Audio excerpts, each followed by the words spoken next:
Guys, मैं हूँ आपके सामने रश्मि कुमारी। आज मैं आपके लिए 50 क्वेश्चन लेके आई हूँ, वो भी टेक्निकल के हैं। अगर आप फिटर ट्रेड के हो, मैकेनिकल के कोई सी भी ट्रेड के हो, टर्नर के हो, वेल्डर के हो, फिटर के हो, मशीनिस्ट के हो, ठीक है। चाहे आप CITS कर रहे हो या ITI कर रहे हो, आपके लिए यूजफुल रहेगा गाइस। ये वीडियो जो मेरा है, जो 50 क्वेश्चन में टेक्निकल बहुत ही अच्छे लेवल के क्वेश्चन है गाइस। जितना हो सके, जितने लोगों के पास जो भी आप टेक्निकल की तैयारी कर रहे हैं या CITS का एग्ज़ाम देने वाले हैं या वो ITI कर रहे हो, जो भी टेक्निकल का इसरो का, DRDO का, DMRC का, HAL का, वेल का, सेल का, गेल का, कितने भी उनकी मतलब इन PSC कंपनियों का या रेलवे की भी आप वो कर रहे हैं, जो टेक्निकल लेवल का होता है, उनके लिए बहुत ही यूज़फुल होने वाली है ये वीडियो, ठीक है। तो आप अंत तक देखिएगा, ठीक है। तो मैं आपको इस वीडियो में 50 क्वेश्चन क्लियर करने वाली हूँ। 50 क्वेश्चन में 100 क्वेश्चन भी हो सकते हैं, और उस क्वेश्चन का वो क्वेश्चन कहाँ से आया है, कितना इंपॉर्टेंट है, ये भी मैं आपको साथ ही साथ इस वीडियो में बताती रहूँगी, ठीक। तो गाइस चलिए हम बिना देरी करे हमारी वीडियो को स्टार्ट करते हैं। मैं 54 से स्टार्ट करूँगी।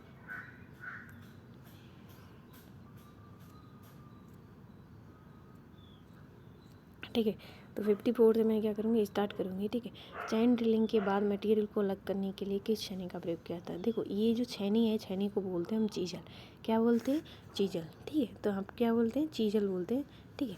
उसके बाद अगर मैं बात करती हूँ, क्या है ये चीजल, ठीक है। चीजल है, तो ये पूछा है चैन ड्रिलिंग, तो मैं बताने वाली हूँ चैन चैन एक मान के चलिए, ये हमारा वर्क पीस है। क्या है ये? वर्क पीस है। चैन ड्रिलिंग बता रही हूँ, ये है हमारी चैन ड्रिलिंग। सीरीज बाई होल है, ठीक है, लगातार, ठीक है, ऐसे, ठीक है।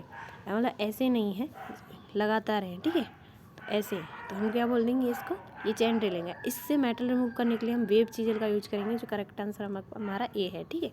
उसके बाद मैं बात करती हूँ, ठीक है। मैंने ये क्या था, 54 था, ठीक है। 55 की बात करती हूँ, ठीक है। ये पूछ रहा है लकड़ी पर काम आने वाली आरी के दांतों को तेज करने के लिए प्रयोग किया जाता है। यानी मान के चलो एक लकड़ी है, उसको काट रहा है, ठीक है, आरी, उसके टीथ को शार्प करने के लिए, पैना बनाने के लिए, ठीक है।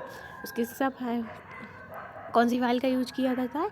मिल्सा फाइल का यूज किया जाएगा, इस मिल्सा फाइल का यूज किया जाता है, ठीक है। तो आपको करेक्ट आंसर इसमें मिल्सा फाइल होगा, ठीक है। जैसे कि ये रहा, ठीक है, करेक्ट आंसर सी, ठीक है। उसके बाद मैं बात करने वाली हूँ 56 में हथौड़े का वजन। ये क्या हैमर से रिलेटेड है? ये हमारी फाइल से रिलेटेड था, ठीक है गाइस। फाइल भी बहुत इंपॉर्टेंट होता है, ठीक है, और हमारा हैमर भी बहुत इंपॉर्टेंट होता है, ठीक है। उसके बाद हम क्या करते हैं, हथौड़े का जो वजन होता है, या बोल सकते हैं दर्शाया जाता है, यानी वेट कहाँ दर्शाता है हैमर में, कौन से पार्ट में उसका वेट दर्शाया जाता है? तो हमारा क्या है, चिक में हमारा वेट दर्शाया जाता है। किस में दर्शाया जाता है? चिक में दर्शाया जाता है, ठीक है। जो इसका राइट आंसर है हमारा सी होगा, ठीक है। उसके बाद मैं बात करने वाली हूँ 57 का। अगर चीपिंग करते समय छेनी का निकासी कोण अनुशंसित कोण से कम है तो क्या प्रभाव होगा? देखो, ये सिंपल सा क्या, क्लियरेंस एंगल की बात कर रहा है, ठीक है।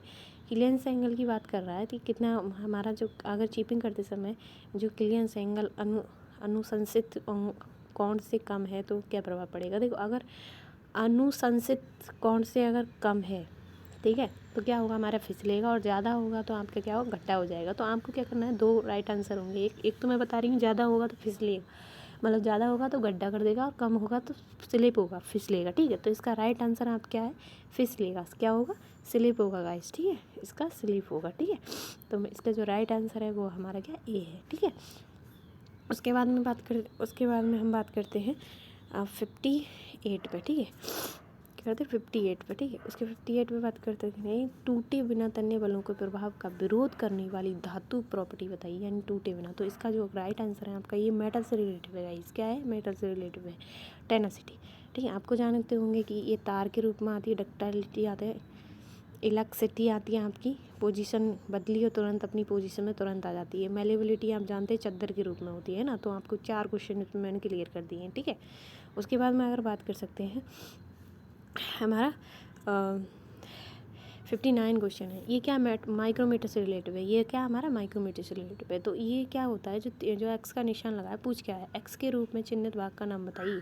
ये पूछा है एक्स के रूप में। तो एक्स के रूप का चिन्हित भाग तो मैं आपको बताऊंगी, बट साथ ही साथ और भी पार्टों के नाम बताऊंगी, ठीक है। सबसे पहले हमारा क्या है, ये राइट आंसर है, ए हमारा राइट आंसर है। कौन सा है? ए हमारा राइट आंसर है, ठीक है। तो हमें बात होगी, ये तो हमारा क्या हो गया भाई, एनविल हो गया, ये हमारा स्पेंडल हो गया, ये हमारा फ्रेम हो गया, ये हमारा रेचेट हो गया, ये हमारा थिम्बल हो गया, ठीक है। उसके बाद में और हम बात कर सकते हैं, ठीक है। राइट आंसर ए था इसमें, ठीक है। उसके बाद हम 60 की बात करते हैं। 60 ये माइक्रोमीटर से रिलेटेड है, पूछ क्या रहा है, पूछ ये रहा है मीट्रिक आउटसाइड माइक्रोमीटर की एक्यूरेसी पूछ रहा है। मीट्रिक में आउटसाइड माइक्रोमीटर, ठीक है। उसके बाद में पूछ रहा है एक्यूरेसी क्या होगी, यानी एक्यूरेसी क्या होगी, तो क्या होगी इसका ए राइट आंसर है, क्या होगी 0.001 मिलीमीटर होगी, ठीक है। 0.01 मिलीमीटर होगी, ठीक है। उसके बाद में अगर हम बात करें 61 एक्स के रूप में चिन्हित भाग का नाम बताइए। जो एक्स के रूप में जो चिन्हित भाग है ये हमारा क्या है, हमारा पॉइंट एंगल है भाई साहब, पॉइंट एंगल है गाइस, ये पॉइंट एंगल है जिसका राइट आंसर डी है, ठीक है। उसके बाद में हम 62 की बात करते हैं। ड्रिल सैंक में किस प्रकार का टेपर होता है, तो आपको पता ही होगा वो मोस्ट टेपर होता है, ठीक है। कौन सा टेपर होता है, मोस्ट टेपर होता है, ठीक है। उसके बाद में हम बात कर सकते हैं, इसमें जो राइट आंसर है वो हमारा क्या है, मोस्ट टेपर है, ठीक है, जो आपका ये है, ठीक है, मीट्रिक टेपर नहीं, ठीक है। उसके बाद में हम बात कर सकते हैं 63 का बात करते हैं, 63 का बात करते हैं, ठीक है।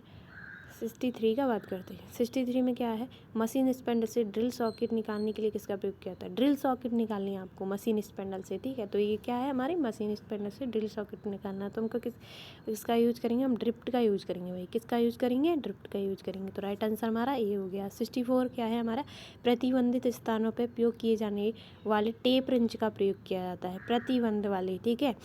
तो इसमें क्या है, टी हैंडल टेप का हम यूज करेंगे, साफ किसका यूज करेंगे, टी हैंडल टेप का यूज करेंगे, ठीक है। तो इसका जो राइट आंसर है वो हमारा क्या हो गया, बी हो गया, ठीक है।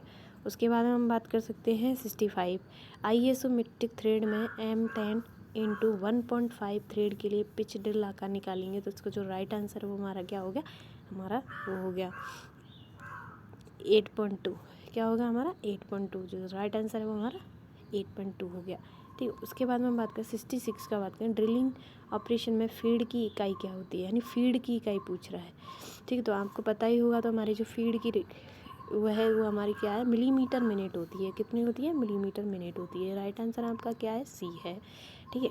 उसके बाद में हम बात कर सकते हैं 67 पे बात करिए, क्या है, बर्नियर कैलिपर से रिलेटेड पर पूछ रहा है, इसके भी मैं आपको पार्ट बताऊँगी, ठीक है। तो हमारा क्या हो गया भाई, ये पूछा है, तो ये क्या है, हमारा डेप्थ वार है, क्या है आपका डेप्थ वार है। इसका यूज भी बता दूँगी, जो डेप्थ वार क्या है हमारी, ये डेप्थ वार है, ठीक है। और ये हमारे क्या है, एक्सटर्नल जा है, ठीक है। ये क्या है, एक्सटर्नल जो बाहर की माप ले सकते हैं, ये हमारे क्या है, इंटरनल जा है, जो अंदर की माप ले सकते हैं, है ना। उसके बाद में हमारे ये 2 स्केल हैं, ठीक है। जो हमारा ये हो गया, हमारा ये बर्नियर स्केल है, और ये हमारा मेन स्केल है, ठीक है, ठीक। उसके बाद में अगर हम बात करें, ठीक है, उसके बाद में अगर हम बात करें तो ये क्या है हमारा, ठीक है, 67 था। उसके बाद में हम बात कर सकते हैं, जो डेप्थ वार है हमारी गहराई मापने के लिए काम आती है, ठीक है।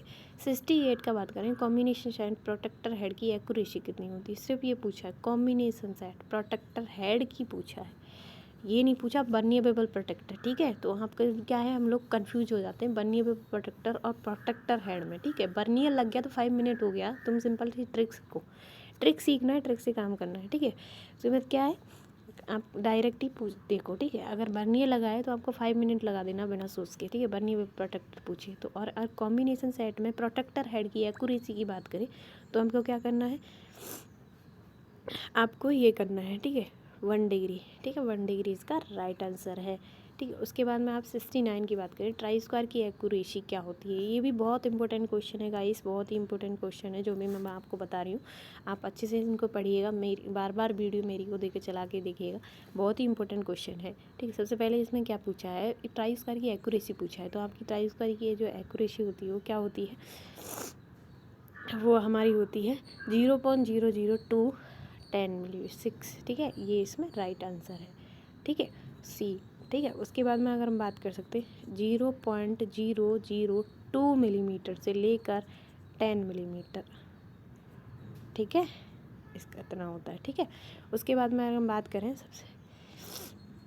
70 बात करें, निशान दिखने के लिए किस पंच का यूज कर रहे हैं? निशान दिखने, भाई आप जानते हैं पंच का क्या है? मार्किंग की हुई लाइनों को पक्का करने के लिए हम पंच का यूज करते हैं भाई। किसका? पंच का यूज करते हैं। तो किसका यूज करेंगे? पंच का। तो हम किस पंच का यूज करेंगे? डॉट पंच का यूज करेंगे, ठीक है। तो पंचों के बारे में यूज भी पूछता है सबसे ज़्यादा, तो हमारा राइट आंसर है ए है। तो और मैं बताऊँगी डॉट पंच का जो हमारा क्या होता है, डॉट पंच का हमारा क्या होता है, एंगल होता है वो हमारा कितना होता है, 60 डिग्री होता है भाई। कितना होता है? 60 डिग्री होता है। अगर हम बात करें पिन पंच की बात करें, पिन पंच की बात करें, पिन पंच की अगर बात करूं, पिन पंच की बात करूं तो इसका एंगल 30 डिग्री होता है, ठीक है। उसके बाद सेंटर पंच की बात करें, अगर हम क्या करें, सेंटर पंच की बात करें तो हमारा कितना होता है, 90 डिग्री एंगल होता है, 90 डिग्री है, ठीक है। तो हम का एंगल भी आपको याद रखने हैं, ठीक है। उसके बाद में हम बात कर सकते हैं उस कैलिपर का नाम बताइए जिसकी टांग एडजस्टेबल डिवाइड पॉइंट दूसरा टांग मुड़ा होता है। यानी ये पूछ रहा है वह कौन सा कैलिपर है जिसकी एक टांग एडजस्टेबल रिविट पॉइंट और दूसरा टांग मुड़ा हुआ होता है। तो आपका सिंपल सा बात है कि अगर एडजस्टेबल डिवाइड पॉइंट में है और दूसरा टांग मुड़ा हुआ, तो आपका सिंपल सा क्या भाग है, जेनी कैलिपर होता है। वो कौन सा होता है? जेनी कैलिपर होता है, ठीक है। मुड़ा हुआ बात करें तो जेनी कैलिपर ही आपकी एक स्ट्रेट होती है और एक वो होती है, ठीक। इनसाइड आपको जानते हैं इसकी अंदर बाहर की तरफ ऐसे होती है, ठीक है। अगर हम बात करें सीधे से सही थे बनाएंगे तो ऐसे होगा, ठीक है। उसके बाद में आउटसाइड की हम बात करें तो आउटसाइड का कैसा होता है आपको पता ही होगा। आउटसाइड की आपकी अंदर की तरफ होती है, ऐसे करके, ऐसे कटोरा सा बनता है ना, तो सही से नहीं बन रहा है गाइस, ठीक है। उसके बाद में आपका क्या होता है, 72 क्वेश्चन है आपका, सरफेस गेज के रूप में चिन्हित भाग। आपको देखिए ये मार्किंग है, इसको स्क्राइबिंग ब्लॉक भी बोलते हैं, इसका नाम है, ठीक है। स्क्राइबिंग ब्लॉक भी, मार्किंग ब्लॉक भी बोलते हैं, ठीक है। तो इसके दो नेम भी हैं। और इसके बात कर रहे हैं, ये सरफेस गेज है, ठीक है। ये क्या है? सरफेस गेज है। इसके जो पार्ट के नाम है, ये हमारा बेस है, ये हमारा पिलर है, ये हमारा स्नग है, ये हमारा स्क्राइबर है, ठीक है। हायर्स की बात करें कि सबसे पहले पूछा क्या है, पूछा है एक्स के रूप में चिन्हित भाग का नाम बताइए। तो भाई चिन्हित भाग का नाम पूछा है तो क्या है? स्नग है। क्या है? क्या है भाई? ये स्नग है। तो राइट आंसर आपका ए है, स्नग है भाई, स्नग है, ठीक है। उसके बाद में स्क्राइबर मैंने बता ही दिया था, ठीक है। संयोजन कॉम्बिनेशन पार्ट चिन्हित भाग का नाम बताइए। अब ये पूछ रहा है कॉम्बिनेशन चिन्हित भाग का नाम पूछ रहा है, ठीक है। कॉम्बिनेशन ये क्या है? आपका प्रोटेक्टर हेड है। ये क्या है? आपका प्रोटेक्टर हेड है। देखिए गाइस मैं जल्दी जल्दी बता रही हूँ ताकि मैं 50 क्वेश्चन मेरे कंप्लीट कर पाऊँ, ठीक है। उसके बाद में अगर हम बात करते हैं 74 क्वेश्चन की बात करते हैं तो ये क्या है? आपके 74 क्वेश्चन की बात करें तो ये क्या है? ये हमारा क्या है, कोई भी हमारा डेटम का पालन कर रहा है, ठीक है। तो ये क्या है? हमारी डेटम लाइन है, ठीक है। तो क्या है? हमारी डेटम लाइन है, ठीक है। तो हमारा जो राइट आंसर है इसको क्या बोलते हैं? डेटम लाइन को हम रेफरेंस लाइन भी, रेफरेंस डेटम लाइन के भी नाम से भी जानते हैं गाइस। आपको याद होना चाहिए जब हम मार्किंग करते हैं तो, है ना। मार्किंग करते हैं तो हम सब चीज़ ध्यान रखते हैं। तो इसका राइट आंसर हमारा डी हो जाएगा, है ना। उसके बाद में हम बात करते हैं, देखिए 75 इस समांतर ब्लॉक का नाम बताइए। जो इस समांतर ब्लॉक है, यानी एक ब्लॉक की बात करें आपको पता ही होगा, तो ये जो राइट आंसर है वो आपका हमारा समांतर पैरेलल यानी एडजस्टेबल पैरेलल ब्लॉक है। ये किसको, इस ब्लॉक को क्या बोलते हैं? एडजस्टेबल ब्लॉक बोलते हैं, ठीक है। जो आपको फिगर दिखा था अभी, ठीक है। उसके बाद में 76 का बात कर रहे हैं कि ए ग्रेड बी ब्लॉक के निर्माण के लिए किस मटेरियल का यूज किया जाता है। यानी ए ग्रेड का बी है, मान के चलिए आपको मैंने बताया था कि जो हम आपके क्या होते हैं, आपके जो बी ब्लॉक होते हैं वो 2 ग्रेड के पाए जाते हैं, ए है ना और बी, ठीक है। ए और बी 2 ग्रेड के पाए जाते हैं। ये पूछ रहा है ए ग्रेड का, पूछ रहा है आपसे, क्या पूछ रहा है? ए ग्रेड का पूछ रहा है कि ए ग्रेड का, यानी ए ग्रेड का पूछ रहा है, ए ग्रेड का पूछ रहा है कि ए ग्रेड का कौन सी मेटल से बना है। तो आपको बता दूं मैं सबसे पहले, जो ए ग्रेड का बना होता है वो हाई क्वालिटी स्टील का बना होता है। किसका बना होता है? हाई क्वालिटी स्टील का। तो आपका जो राइट आंसर होगा वो क्या हो जाएगा? सी हो जाएगा भाई, ठीक है। इसमें ऑप्शन में दे रखा है। 77 का नंबर क्या होता है? 77 क्वेश्चन क्या पूछ रहा है कि मार्ग के कोनों पर पदार्थ हटाने के लिए किस छनी का प्रयोग, यानी कीवे काटे हैं आपने, कीवे, ठीक है। उनके कॉर्नर पे जो मेटल हो गया है उस मेटल को रिमूव करने के लिए किस चीज़ल का यूज किया जाता है? तो गाइस मैं आपको सारी चीज़ों के बारे में बताऊंगी, ठीक है। तो हम इसका जो राइट आंसर देखेंगे पहले, तो राइट आंसर हमारा बी है। डायमंड ऐसी चीज़ल होती है जो कीवे वगैरह काटते हैं, स्लॉट वगैरह काटते हैं, उसके लिए तो हम यूज करते हैं। बी ग्रुप के लिए तो हम डायमंड चीज़ल का यूज करते ही हैं, पर बट अगर कॉर्नर पे अगर मेटल आ भी जाता है तो उसके लिए भी इसको यूज कर लेते हैं, ठीक है। उसके बाद मान के चलिए हम बात करें फ्लैट चीज़ल की, जो ये फ्लैट चीज़ल है, फ्लैट चीज़ल की बात कर रही हूँ मैं। जो फ्लैट चीज़ल है ना आपकी, राइट आंसर फ्लैट चीज़ल नहीं है इसमें, बट फ्लैट चीज़ल का यूज बता रही हूँ।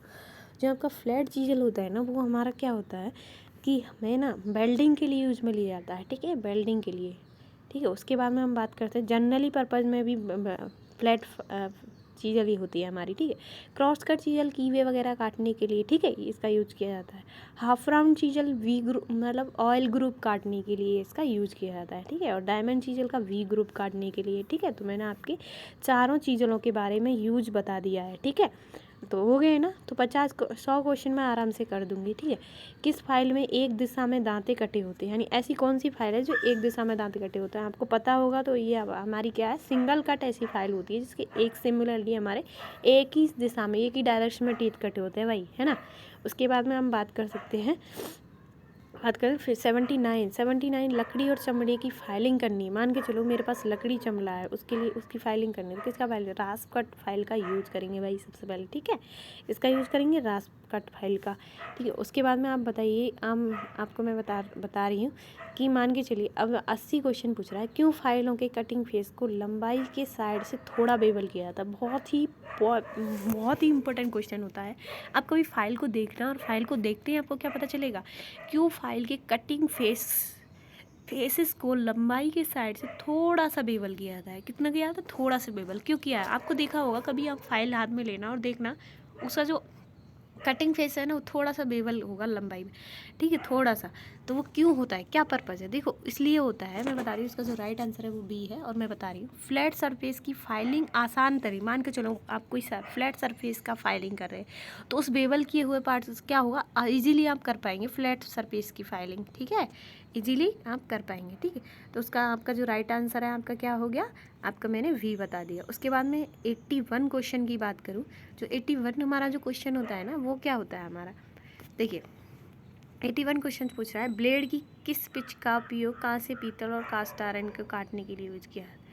कांसे पीतल की बात कर रहा है भाई, कास्ट आयरन की बात कर रहा है, तो आपका क्या होगा, 1.8 होगा, आपका डी करेक्ट आंसर होता है, ठीक है, डी करेक्ट। और फाइन शीट के लिए आप किसका यूज करेंगे, फाइन शीट के लिए किसका यूज करेंगे, 0.8, ठीक है, तो आपका 0.08, ठीक है, इसका यूज करेंगे आपको ए वाला, ठीक है। तो इसमें दोनों का मिल गया। उसके बाद में हम बात करते हैं 82 बात करते हैं, यदि चीजल का क्लियरेंस एंगल बहुत अधिक हो। मैंने आपको बता भी था कि एक चीज़, जब एक क्वेश्चन आया था उसमें पूछ रहा था चीजल का अगर कम कोण हो तो किसका यूज करते हैं ना, तो हमका कम हो क्लियरेंस एंगल तो फिसल रही थी, है ना, उससे, जैसे कि कंडीशन बताई थी, अनुशंसित कुछ ऐसा ही वर्ड था वो, ठीक है, मुझे याद नहीं आ रहा, पर ये भी देखो मैंने बताया था ये 2 क्वेश्चन हो सकते हैं। यदि जो चीजल है वो उसका क्लियरेंस एंगल बहुत ही मैक्सिमम यानी अधिक है ना, तो आपको क्या करना चाहिए, एक गड्ढा कर देगा, क्या कर देगा, खुदाई कर देगा, क्या कर देगा भाई, खुदाई कर देगा, ठीक है। तो सॉरी गाइस, वो थोड़ा स्लाइड ऊपर चली गई तो मैं इसको उसमें ला रही हूँ, ठीक है। तो 81 हमारा क्वेश्चन था, पूछ क्या रहा था कि आपका ऐसा कौन सा वो है आपका, ठीक है, जिससे वो होता है आपका चीजल है, जिससे आपका क्या होता है, अगर उसका कम क्लियरेंस एंगल है तो क्या होता है ना, वही पूछ रहा था, है ना। तो इसलिए तो देखिएगा, इसमें आपको सीरियस भाई आपको बता रही हूँ, ठीक है। तो ये बहुत ही इंपॉर्टेंट क्वेश्चन है जो आपको मैं करा रही हूँ, ठीक है। आप इसे उनको ना ध्यान से पढ़िएगा, बहुत ही इंपॉर्टेंट क्वेश्चन है, ठीक है। और ये आपको बहुत ही यूज़फुल होने वाले हैं, बहुत ही आपको काम आएंगे, चाहे आप CITs कर रहे हो, ITI कर रहे हो, कोई भी कंपटीशन की तैयारी कर रहे हो, उसके लिए आपके लिए बहुत ही इंपॉर्टेंट क्वेश्चन है ये, ठीक है। तो इसलिए आपको बता रही हूँ मैं, ठीक। उसके बाद में अगर हम बात करें, ठीक है, 81 क्वेश्चन था, स्लाइड ऊपर नीचे हो रही है गाइस, सॉरी आपको डिस्टर्बेंस हो रहा है, पर मैं आपको बता रही हूँ। जैसे कि मैंने आपको माइक्रोमीटर से भी बताया था, माइक्रोमीटर से भी बहुत सारे क्वेश्चन आते हैं, ठीक है। उसका लिस्ट काउंट पूछ लेता है, इंचों में, मिलीमीटर में, पार्ट्स के नाम पूछ लेता है, तो आपको वो भी याद होना चाहिए, है ना। और नेगेटिव पॉजिटिव के बारे में पूछता है, एरर के बारे में पूछता है ना आपके, तो उसके बारे में भी आप याद रखिएगा, ठीक है, आपको यूजफुल रहेगा। ठीक। तो उसके बाद जैसे फाइल से भी पूछा था, फाइल से भी पूछता है, रास्प कट फाइल के बारे में पूछा था, मिल्सा फाइल के बारे में पूछता है, डबल कट फाइल के बारे में पूछता है, हैंड फाइल के बारे में भी पूछता है, सिंगल कट फाइल के बारे में पूछता है, आप स्मूथ फाइल पूछता है। स्मूथ जो ग्रेड के अकॉर्डिंग जो फाइल होती है ना, उनके टीथों के पूछता है, तो आप टीथों को भी अच्छे पढ़ लें। फाइल का मटेरियल भी पढ़ लें, उसको भी कभी कभी बार पूछ लेता है। उसके बाद आप लिस्ट का एक्यूरेसी भी पढ़ लें उसकी, है ना। और उसके बाद आप उनका मेटल भी पढ़ लें। पार्ट्सों को तो बिल्कुल ही पढ़ लें। फेरुल वगैरह होता है, टैंग वगैरह होता है। जो आपका जो फाइल का हो टैंग होता है वो क्या होता है, हार्ड नहीं होता है, ऐसे भी पूछ लेता है। अगर आपके उसमें नहीं पूछता तो स्किल टेस्ट में आपको पूछ लेगा, ठीक है। ऐसे ही बहुत सारे क्वेश्चन फंस जाते हैं छोटे छोटे। जैसे ही मैंने चीजल पे भी बात की, चीजल का भी चैप्टर बहुत इंपॉर्टेंट होता है, ठीक है। और चीजल के हमके रिलेंस एंगल के भी एंगल जब हम चीजल करते हैं तो उसके बारे में हमको याद होना चाहिए, ठीक है। तो इसलिए बोल रही हूँ मैं।